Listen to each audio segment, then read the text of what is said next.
Hello everyone, welcome all to Physics with Astronautics.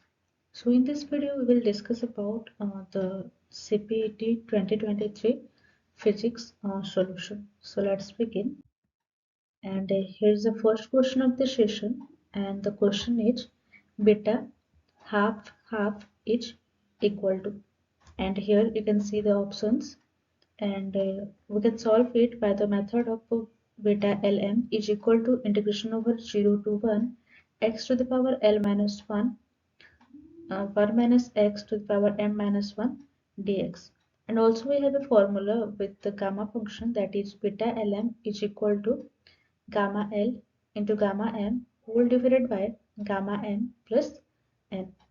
And by putting the value of L and M as 1 by 2 and 1 by 2, we can find the final result as pi. So here the answer is pi. Then integration over 0 to 2 pi d theta by 25 plus 24 cos theta each. And here the options are pi, 2 pi by 3, 2 pi by 7 and 2 pi.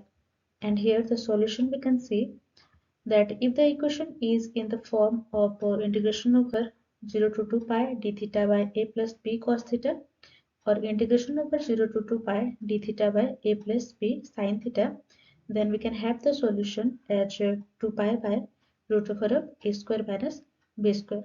So in the question we can see that the a value is 25 where the b value is 24. So by putting the value of a as 25 and b as 24, we can find the final result as 2 pi by 7. So here the option C is the correct answer. Then Laplace transform of function f of t is equal to e to the power at minus 1 whole divided by a each. And here the options you can see. And also there is a condition that where s is greater than 0 and s is greater than a. And here is our solution. So we know the Laplace transformation equation.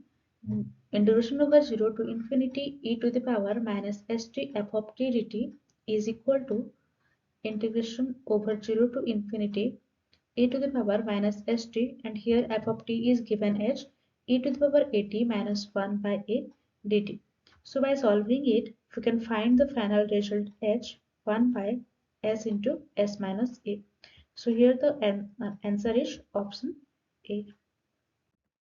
Then the first two terms of Lorentz series expansion for f of z is equal to 1 by z into z minus 2 for z is greater than 0 and smaller than 2 are.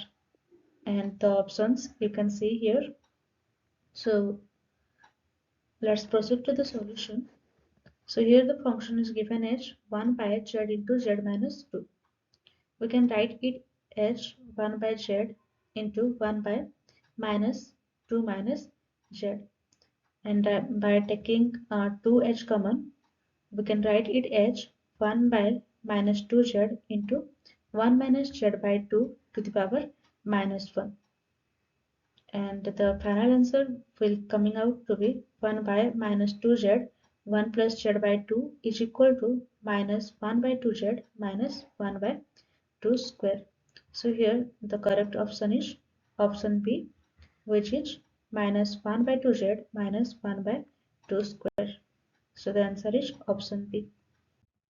Then the residue of f of z is equal to e to the power z whole divided by z square plus a square at singularities. And here the options you can see. Let's proceed to the solution. And here the function is given as f of z is equal to e to the power z whole divided by z square plus a square. So first we have to find out the singular point, and we can find it as z square plus a square is equal to 0. And from here we can get that z value will be plus minus iota a. So first we will check at plus iota a what will be the residue of f of z, that is f of z is equal to e to the power, in place of z we can put iota a divided by z plus iota a into z minus iota a, and this is equal to z minus iota a, that is equal to e to the power iota a whole divided by z plus iota a. And by putting the value of z is equal to iota a again, we can find the final answer as e to the power iota a whole divided by 2 iota a. Again, at the point minus e to the power iota a, by putting the value of z is equal to minus iota a, we can find it as f of z is equal to e to the power minus iota a whole divided by z plus iota a into z minus iota a into z plus iota a. Here this plus sign is because here the point is minus e to the power iota a. And by solving it, we can get e to the power minus iota a whole divided by z minus iota a. So again, by putting the value of z as minus e to the power iota a, we can find the final result as minus e to the power minus iota a whole divided by 2 into iota a. So here the option C matches the answers. So the answer is e to the power iota a by 2 iota a and minus e to the power minus iota a by 2 iota a. So here the correct option is option C. Then the net outward flux of electric field E through the closed surface in the form of cylinder and E is parallel to axis of the cylinder H. And the options are 0, pi e r square minus pi e r square and 2 pi r e. And here we can see that this E is the electric field and R is the radius of the cylinder.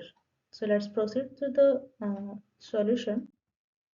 And here we can see this is a cylinder and here this is the inward flux and here this is outward flux. Again here it has been saying that the E is parallel to the axis of cylinder. So let's consider this is the axis of cylinder and here E will be in this direction. So in this case, the total inward flux is equal to total outward flux through the curved surface. And so the outward flux through the plane surface of cylinder will be equal to phi is equal to integration over E dot ds, that is equal to integration over E into, we can write in place of ds as 2 pi r dr. And the final answer will be pi r square E, where I have already told you that this r value is the radius of cylinder. And the answer matches with the option uh, I think B. So here the answer is pi e r square. Then at any point r on the perpendicular bisector of the dipole axis, the potential phi due to dipole is.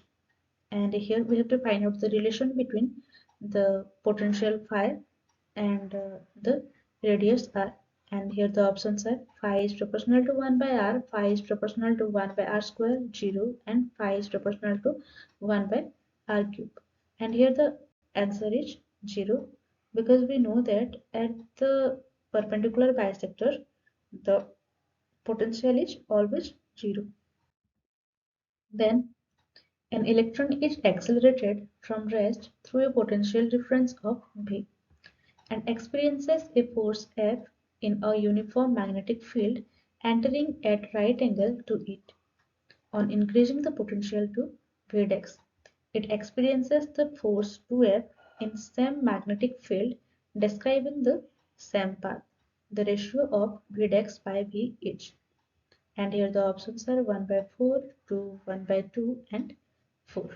So what the question says, an electron is accelerated. एक electron accelerate हो रहा है from rest through a potential difference of v. तो इसका जो पहला potential है वो है v and experiences a force F in a uniform magnetic field and at that point it experiences the force F. So by entering at right angle और जब ये एंटर कर रहा है राइट एंगल से to it on increasing the potential to Vdex और इसका potential increase हो रहा है कहाँ तक Vdex तक. It experience the force 2F. So वहाँ पे वो कितना फोर्स एक्सपीरियंस कर रहा है 2F in the same magnetic field and here the magnetic field is uniform at the point of where the potential difference is V and where the potential difference is Vdex, the magnetic field is same in both the places. So we have to find out the ratio of Vdex by V. And here we know kinetic energy is equal to half mv square, and again we can write it as A into V, where A is the electronic charge and V is the potential difference. So from here we can get that the velocity V will be coming out to be 2 eV by m root over. Again we know the force due to magnetic field is F is equal to QVB sin theta. When the electron accelerated through potential difference V, the F will be equal to EBV, that is equal to EB, and by putting the value of velocity here we can find it as EB into root over of 2 EV by m, because here the theta value is 90 degrees, so here sin theta will be equal to 1. When the electron accelerated through potential difference Vdex, the force experienced 2F. So from the given data we can conclude that 2F is equal to EV root over of 2E Vdex by m. So when we divided equation 2 by equation 1, we can find the final result as root over of Vdex by V will be equal to 2 by 1, and Vdex by V will be equal to, by squaring this answer will be 4. So here the final answer is 4. Then the peak value of an alternating EMF E is equal to E naught cos omega t is 10 volt and frequency is 50 Hz. The value of EMF at t equal to 1 by 600 second is. So given that the EMF is E naught cos omega t. So we know the E naught is the peak value, that is given as 10 volt. Here the frequency nu is given as 50 Hz. Again we know that omega is equal to 2 pi nu. So from here we can get the value of omega, that will coming out to be 100 pi. Then here the time given as time t is equal to 1 by 600 second. And the EMF will be equal to E is equal to E naught cos omega t. So by putting the value here, this will be equal to E naught for 10 for E naught cos, and omega is equal to 100 pi, and here time given is 1 by 600. And the final answer will be 10 cos pi by 6, and we know the value of cos pi by 6, that is equal to root 3 by 2, and the final answer is 5 root 3. So here option B is the correct answer. Then if magnetic flux linked with a stationary loop of resistance R varies with respect to time during the time period as phi is equal to AT minus T, amount of heat generated in the loop during the time T each. And here the options you can see. So let's proceed to the solution directly. And the magnetic flux is given as phi is equal to AT T minus T. So here the heat generated H, that is the work done, can be written as I square RT, and the current here will be I is equal to E by R, that is the EMF by resistance, and EMF will be equal to minus d phi by dt, and this will be equal to minus d into AT t minus t by dt. So by differentiate it, we can find the value of EMF as minus A t minus 2t. Again we know the current will be EMF by R. So by putting the value of EMF here and divided it to R, we can find the I value H minus A t minus 2t by R. And the heat H will be equal to integration over I square R dt. So by putting the value of I, R and integrated it, we can find the result H A square by R t square t plus 4t cube by 3 minus 4t t square by 2. And it has been asking in the question this during the time of t. So by putting the value of small t as capital T, we can find the final result, that is the heat generated here will be equal to A square t cube by 3R. So here the option A is the correct answer. I hope you all enjoyed the session. So for more videos, please do like, share and subscribe. Thank you.